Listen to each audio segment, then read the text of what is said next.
Okay, be dizzy, here are your instructions. So there will be this bucket, which is filled with nutrients, which you feed every other time, and I have this cup for you.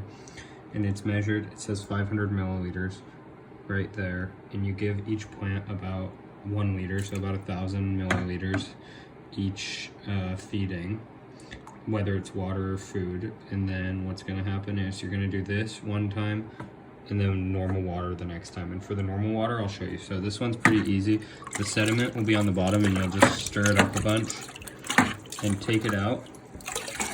And then once it's out, you can use this pH monitor to check to make sure that the pH is between 6.5 and 6.8. And if it is your boule, just make sure that you really give it a big stir.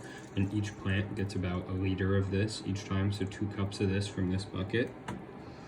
And then after you feed each plant, whether it's normal water or this, what you're gonna wanna do is go do my mom's garden and wait a bit, and then come back in, and you'll see I have the plants in trays, and just gently lift each plant out if you can, and you can put it on this little towel and try and pour the excess water from the tray either into the bathtub or into the sink. It's chill.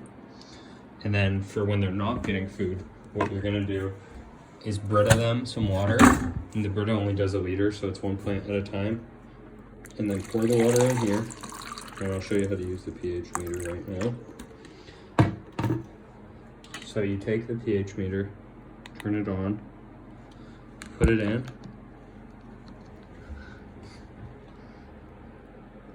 and you leave it for a second. You can see right now we're reading a 7.04.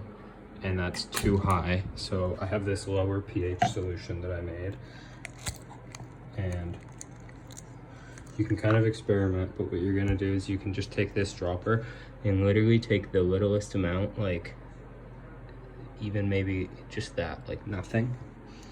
Put that in here and stir it.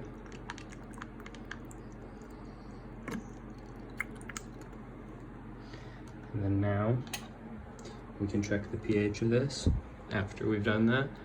And as we can see, the pH is down. See, even that much was too much because we want it between 6.5 and 6.8. So that was a little too much. So I would do less. And if you do too much, what you can do like this is you can just pour a little of it out.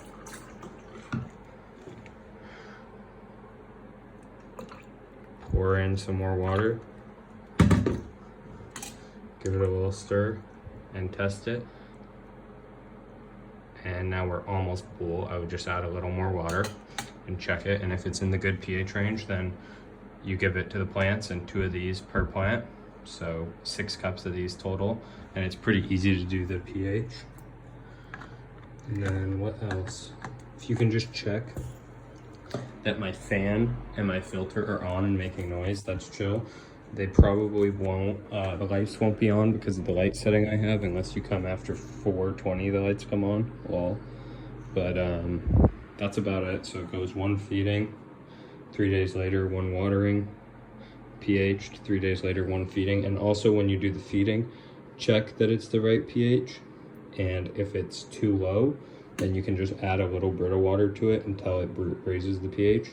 But if it's likely too high, which it is, but I think that I should have pH'd it right, so it should just be good. But if it's ever higher than 6.8, then you can just add a teeny droplet of my lower pH solution, and then you don't need to fuck with these because I already put them all in. And then that should be good to go.